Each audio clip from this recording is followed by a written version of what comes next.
So we're here with Kristin Hersh, awesome musician and author. Kristin, you have a new book called Wyatt at the Coyote Palace and a new album of the same name. They both deal with a lot of personal material. How would you describe the relationship between the book and the record? Initially, I began publishing records because I didn't value the piece of plastic that was a CD. I don't think many people do. Right. And even though we all love vinyl, it's a little presumptuous to suggest that someone adopt your soundtrack. Like, here's a record. Right. Have my religion on you.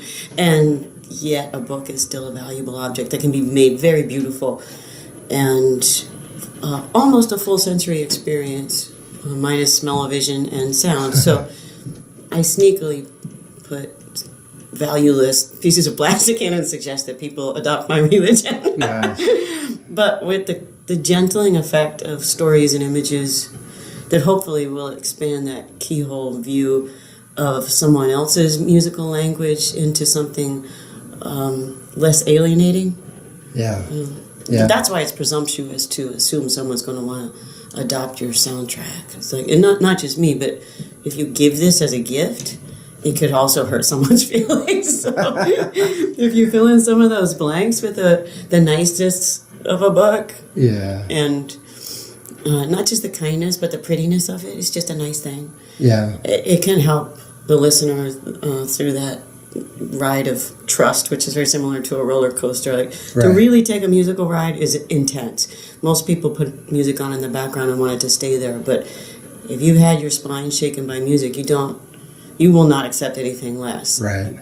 And to take that ride of trust and be lied to be manipulated, to be presented with style over substance, ego in any form, Right.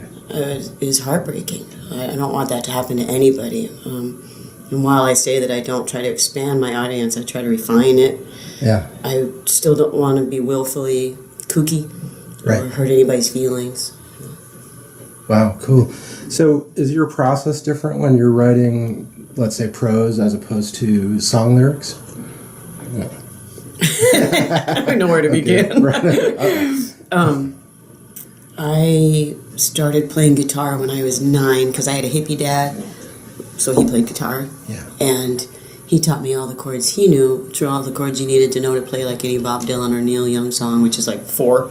Yeah. And eventually just gave me his guitar, and I started making up chords, and I had this very full, very colorful, I have synesthesia, so chords are colors to me, and a whole planet opened up to me. And then I studied classical guitar for years until it was all in black and white. Everything was rules and fascinating ones, but I no longer knew what my original musical language was. And it had become a hobby, and I lost my passion for it. And I was in a car accident when I was 16 or 17 and sustained a double concussion. And with that skull crack came music. I started hearing music that other people didn't hear. So it's essentially categorized as auditory hallucinations, but I still don't accept that. I believed in it. Right. I'm not saying that there's clarity to it necessarily, but because it resonated with some others who seemed to need it, I felt okay in publishing it. And that's what my music has always been. Even the lyrics are just like percussive melody. Right. And then a couple years ago, I was cured of PTSD, unrelated, and it revealed,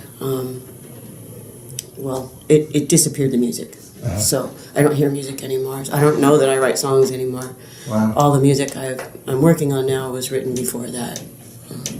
Oh, interesting. Yeah, so when I write prose, I'm a normal human. In other words, music was always this crazy magic thing that I both loved and hated and feared, and that's why it's akin to religion for me. Right. It's too big, too odd, really important. Yeah.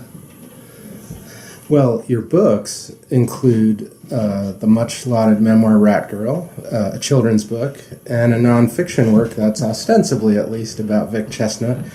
Is there any kind of book that you haven't yet written that you want to write?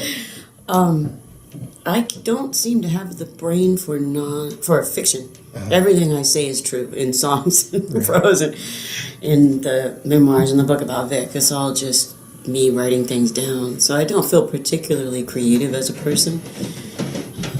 And I've sat on many literary panels at this point where fiction writers just come, look, it's not lying.